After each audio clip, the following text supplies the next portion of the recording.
एक छोटे से सुंदर गांव में एक प्यारी सी बकरी रहती थी जिसका नाम था गुनगुन। गुनगुन सफेद रंग की थी, उसके कान लंबे थे और उसकी छोटी सी पूंछ हमेशा हिलती रहती थी। लेकिन गुनगुन की एक आदत बहुत खराब थी, वो बहुत शरारती थी।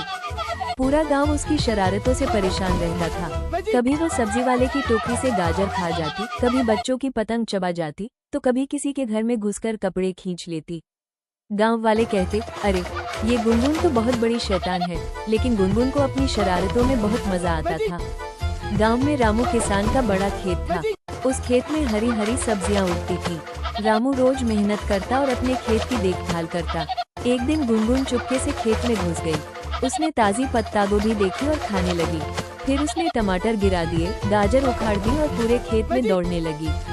रामू किसान भागते हुए आया, अरे गुनगुन, फिर तुमने मेरा खेत खराब कर दिया। लेकिन गुनगुन में करती हुई भाग गई। कुछ दिनों बाद गांव में बड़ा मेला लगा। हर तरफ झूले, मिठाइयाँ और रंग बिरंगे गुब्बारे थे। गुनगुन भी चुपके से मेले में पहुंच गई।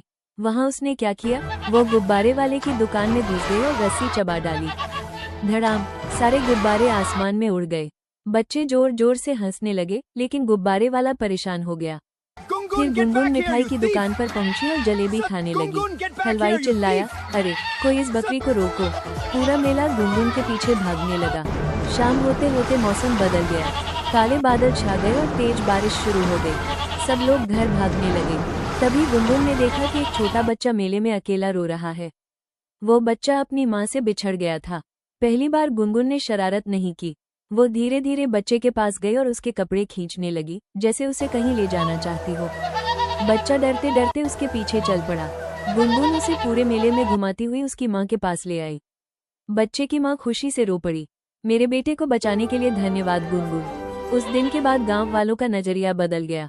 उन्हें समझ आया कि गुनगुन बुरी नहीं थी, बस थोड़ी शरारती थी। गुनगुन ने भी अपनी शरारतें कम कर दी। अब वो बच्चों के साथ खेलती, खेत की रखवाली करती और किसी का नुकसान नहीं करती थी। रामू किसान भी उसे रोज ताजी गाजर खिलाने लगा और पूरा गांव खुशी खुशी रहने लगा।